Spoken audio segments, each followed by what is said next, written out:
এক কাপ গুঁড়া দুধ আর 1 কাপ আটা দিয়ে দারুণ মজার লেমন বরফি রেসিপি। আসসালামু আলাইকুম, কেমন আছেন সবাই? আশা করি ভালো আছেন। আজ আমি আপনাদের সঙ্গে শেয়ার করব লেমন বরফি রেসিপি। তার জন্য চুলায় একটা প্যান বসিয়ে এখানে 1.5 কাপ পরিমাণে আটা দিয়ে অল্প আঁচে নেড়ে চেড়ে ভেজে নেব। এখানে আপনার আটার পরিবর্তে ময়দাটাও ব্যবহার করতে পারেন। এখানে আটাটা ভাজা হয়ে গেছে, আমি নামিয়ে নিয়েছি। এর মধ্যে দিয়ে দেবো 1 কাপ পরিমাণে পানি, 1 কাপ পরিমাণে চিনি দিয়ে চুলায় জাল ধরিয়ে অল্প আঁচে অনবরত নেড়ে চেড়ে চিনিটাকে ফুটিয়ে নেব। এখানে আমার 1 তার 2 তারের কোনো প্রয়োজন নেই, জাস্ট নেড়ে চেড়ে কিছুক্ষণ চিনিটাকে ফুটিয়ে নিলেই হবে।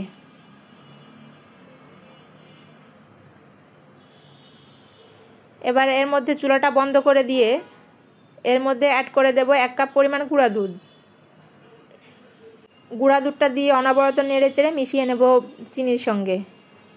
মিশানো হয়ে গেলে এর মধ্যে যে আমি আটাটা ভেজে রেখেছিলাম ওই আটাটা এর মধ্যে অ্যাড করে দেব। আটা দিয়েও আমি সুন্দর করে নেড়ে চেড়ে মিশিয়ে নেব। এখানে অনবরত নেড়ে চেড়ে মিশিয়ে নিতে হবে।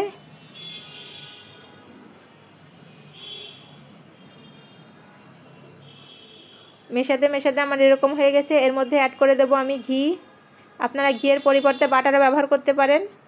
দিয়ে আবারও কিছুক্ষণ নেড়ে চেড়ে মিশিয়ে নেব। এখানে চুলার জাল ধরানোর কোনো প্রয়োজন নেই, নেড়ে চেড়ে মিশিয়ে নিয়ে আমি নামিয়ে নিয়েছি। এবার এখান থেকে আমি 5টা ভাগে ভাগ করে নেব, ছোট ছোট 3টা, আর একটু বড় একটা, আর একটু বেশি বড় একটা। এবার এগুলোকে আমি একে একে ফুড কালার মিশিয়ে নেব। তার জন্য একটা পিরিচে আমি সামান্য পরিমাণ ঘি মেখে নিয়েছি। এবার রেড কালার দিয়ে মেখে নেব। সেম প্রসেসে আমি এর মধ্যে দিয়ে দেবো ইয়েলো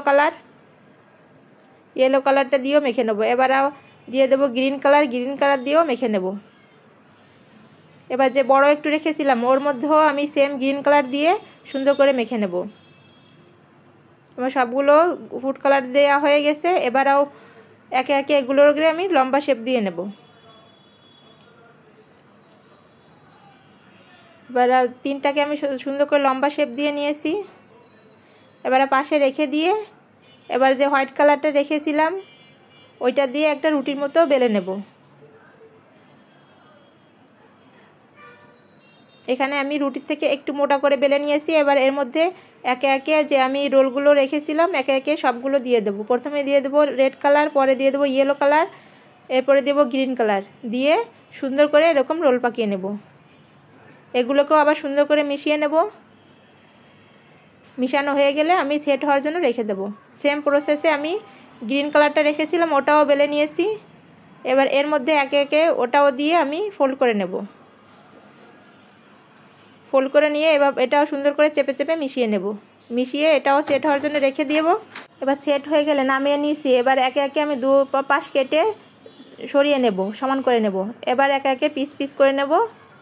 আপনারা আপনাদের পছন্দ অনুসারে পাতলা মোটা করে নিতে পারেন। আমি এখানে মোটাও না আবার বেশি পাতলাও না, এমনভাবে কেটে নিয়েছি সবগুলো। কেমন হলো অবশ্যই জানাবেন।